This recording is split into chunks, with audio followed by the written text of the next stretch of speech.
Those of us who share your struggle for human rights and against apartheid have been somewhat disappointed by the models of human rights that you have held up since being released in jail. You've met over the last 6 months 3 times with Yasser Arafat.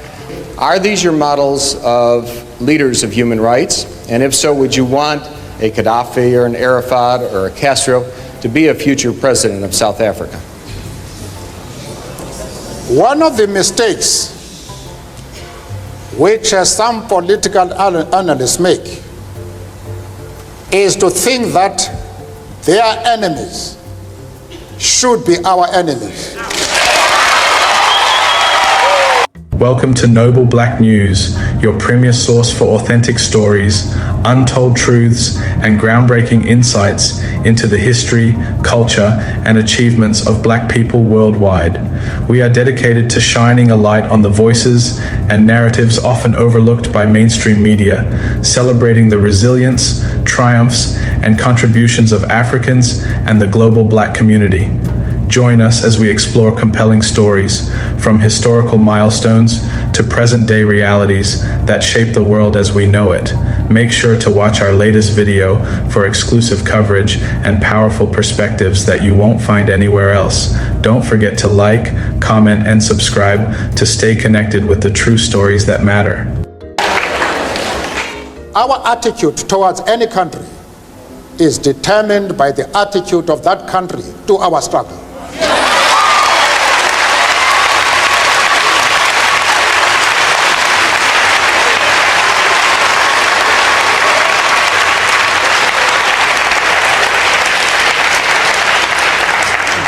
Yasser Arafat, Colonel Gaddafi, Fidel Castro support our struggle to the hilt.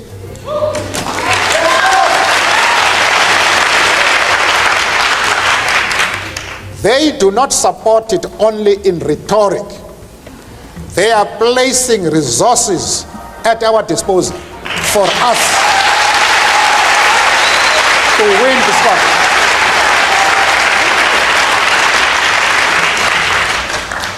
That is the position. Nelson Mandela's words have been read, analyzed, celebrated, and memorialized for decades. They're engraved on statues, recited in classrooms, and strung across banners. And they've been culled from decades of intense thought. During his early years as a lawyer and activist, Mandela spoke with a sharp, revolutionary fervor against the brutal oppression of apartheid. Later, stuck in solitary confinement for nearly 3 decades, his letters pondered the pursuit of justice, reflecting the slow drip of time and the anticipated omissions of a censor. And then, when he became the human rights champion who toppled apartheid, his speeches were aflame with hope, rising beyond South Africa to dream of an end to poverty and injustice everywhere.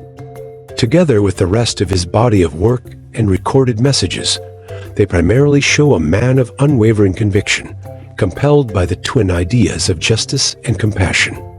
But they also humanize Mandela, showing a person who missed his family and struggled with loneliness. Mandela was born 100 years ago, and number one, massive poverty and obscene inequality are such terrible scourges of our times in which the world boasts breathtaking advances in science, technology, industry, and wealth accumulation that they have to rank alongside slavery and apartheid as social evils. Number 2, millions of people in the world's poorest countries remain imprisoned, enslaved, and in chains. They are trapped in the prison of poverty. It is time to set them free. Number 3, remember that hope is a powerful weapon, even when all else is lost. Number 4, if calamities had the weight of physical objects, we should long have been crushed down, or else we should by now have been hunchbacked, unsteady on our feet, and with faces full of gloom and utter despair. Yet my entire body throbs with life and is full of expectations. Each day brings a fresh stock of experiences and new dreams.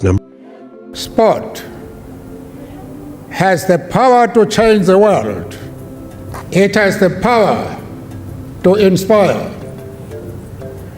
It has the power to unite people in a way that little else does. It speaks to youth in a language they understand.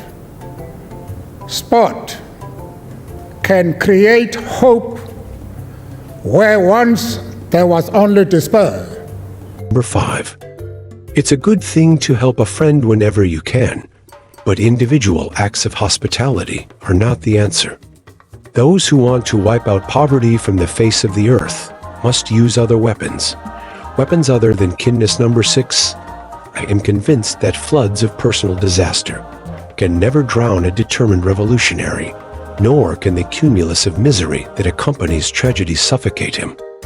Number 7. A good pen can also remind us of the happiest moments in our lives, bring noble ideas into our dens, our blood, and our souls. It can turn tragedy into hope and victory. Number 8. Like slavery and apartheid, poverty is not natural. It is man-made, and it can be overcome and eradicated by the actions of human beings. Number 9. Overcoming poverty is not a gesture of charity. It is an act of justice. It is the protection of a fundamental human right, the right to dignity and a decent life. Number 10. Do not look the other way. Do not hesitate. Recognize that the world is hungry for action. Mr. Mandela, as I mentioned to you before the program, we also have some distinguished guests sitting behind us, one of whom, Mr. Henry Sigmund, together with 2 other Jewish leaders, came to Geneva to visit with you precisely because they were so concerned not only by the kind of thing that you just said before the break with regard to Yasser Arafat, with regard to Libya's Colonel Gaddafi, but also because of the support that you seemed at different times to give to the PLO. I would like to ask Mr. Sigmund to stand now for a moment and pose whatever question he would like directly to you. Mr. Sigmund? I think I would be dishonest if I did not express profound disappointment with the answer that Mr. Mandela gave to the previous question, because it suggests a certain degree of amorality. As far as Yasser Arafat is concerned, I explained to Mr. Sigmund that we identify with the PLO because just like ourselves, they are fighting for the right of self-determination. Not words. Act with courage and vision. Number 11. Sometimes it falls upon a generation to be great. You can be that great generation. Let your greatness blossom. Number 12. I am not less life-loving than you are, but I cannot sell my birthright, nor am I prepared to sell the birthright of the people to be free. Number 13. Of course, the task will not be easy, but not to do this would be a crime against humanity, against which I ask all humanity now to rise up. Number 14. Difficulties break some men, but make others. No axe is sharp enough to cut the soul of a sinner who keeps on trying, one armed with the hope that he will rise even in the end. Number 15. Since my release, I have become more convinced than ever that the real makers of history are the ordinary men and women of our country. Their participation in every decision about the future is the only guarantee of true democracy and freedom. Number 16. For to be free is not merely to cast off one's chains, but to live in a way that respects and enhances the freedom of others. I'm fundamentally an optimist. Whether that comes from nature or nurture, I cannot say. Part of being optimistic is keeping one's head pointed toward the sun, one's feet moving forward. There were many dark moments when my faith in humanity was sorely tested, but I would not and could not give myself up to despair. That way lays defeat and death. Mr. Mandela, we have just heard a number of the things that you said in our hour between 10 o'clock and 11 o'clock this evening. Some controversial things, not the kinds of things necessarily that a very political man says. If you were very political, you might have been more concerned about not alienating some people in this country who have it within their hands, within their power, either to continue sanctions against South Africa or to raise those sanctions, to lift them. Why were you not a little more political? Perhaps we're too accustomed to politicians in this country. I do not understand what you mean. Perhaps if you clarify what you are referring to, I may be in a position to comment. What I'm saying is that in this country, for example, there has been for many years a close alliance between the Jewish population and the black population in the civil rights struggle. There is likely to be a rather negative reaction to some of the things that you have said. That reaction could very well cause people to call up their congressmen, their senators, and say, go ahead, lift the sanctions. Why not? After all, President de Klerk is doing a great deal against apartheid. Only today, in fact, his number 2 man, Gerrit Viljoen, said that the government perceives itself in South Africa as being part of the anti-apartheid struggle.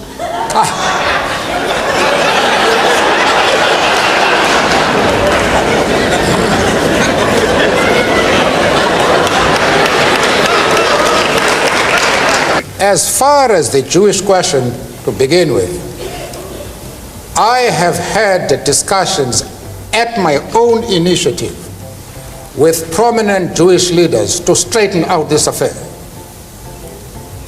Amongst the people I saw was Mrs. Helen Suzman, who has been an MP in our country for more than 30 years. There was Mr. Mazens, who has been a judge in Lesotho, Botswana, and the old Rhodesia.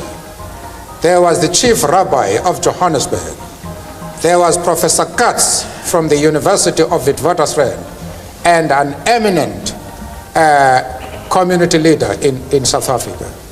We discussed this question and all misunderstanding was clear. The question of Yasser Arafat and the PLO. I have also discussed the question with the Jewish leaders in the USA and very top people like Mr. Sigmund. We reached an agreement on this question and we saw eye to eye. Now, I don't know where your concern arises. The Jewish leaders themselves are able to determine their own affairs. Nobody else is entitled to say that the Jewish leaders are going to be concerned about your stand. Because I have had the discussions with them, and those discussions will reach consensus. But there are matters, of course, in which we did not agree. But the position which we take as the ANC, I thought we were able to explain it in such a way that it removed the concern of the Jewish community. Let's broaden it out. I am still prepared to do that even in this talk. If the Jewish leader have any doubts about our stand, I am prepared to address them and to allay their concern, because they are a very important community both in South Africa and of course in the States. And I'm prepared to iron out any differences that might exist. But they must know what our stand is. Arafat is a comrade in arms, and we treat him as such. Many Jews, members of the Jewish community in our struggle, and they have occupied very top positions. But that does not mean to say that the enemies of Israel are our enemies. We refuse to take that position.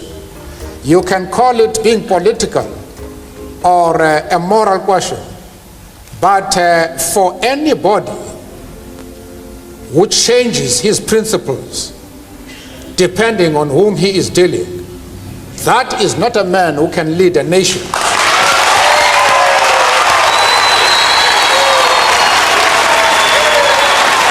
Number 17, a critical, independent, and investigative press is the lifeblood of any democracy. The press must be free from state interference. Number 18, education is the most powerful weapon which you can use to change the world. Number 19, man's goodness is a flame that can be hidden, but never extinguished. Number 20, when people are determined, they can overcome anything. Apparently, Mr. Coppel, you have not listened to my argument. If you have done so, then you have not been serious in examining it. I have replied to one of our friends here that I have refused to be drawn into the differences that exist between various communities inside the USA. You have not commented that I am going to offend anybody by refusing to involve myself in the internal affairs of the USA. of the USA.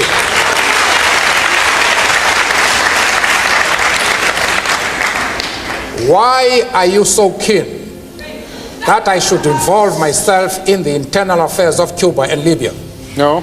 I expect you to be consistent.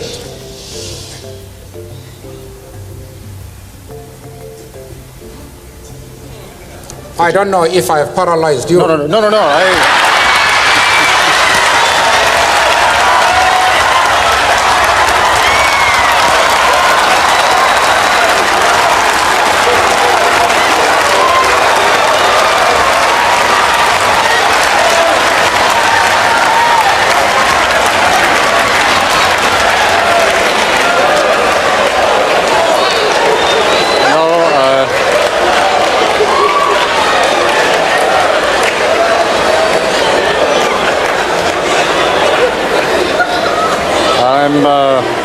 Thank you for watching Noble Black News, where we strive to bring you the real stories and perspectives that truly matter. If you found this video insightful, don't forget to give it a thumbs up, share it with your community, and leave your thoughts in the comments below. We'd love to hear from you. Make sure to subscribe and hit the notification bell so you never miss out on our latest content. Together, let's continue to uncover the untold stories and celebrate the achievements of the global Black community. Stay tuned for more powerful stories. Until next time.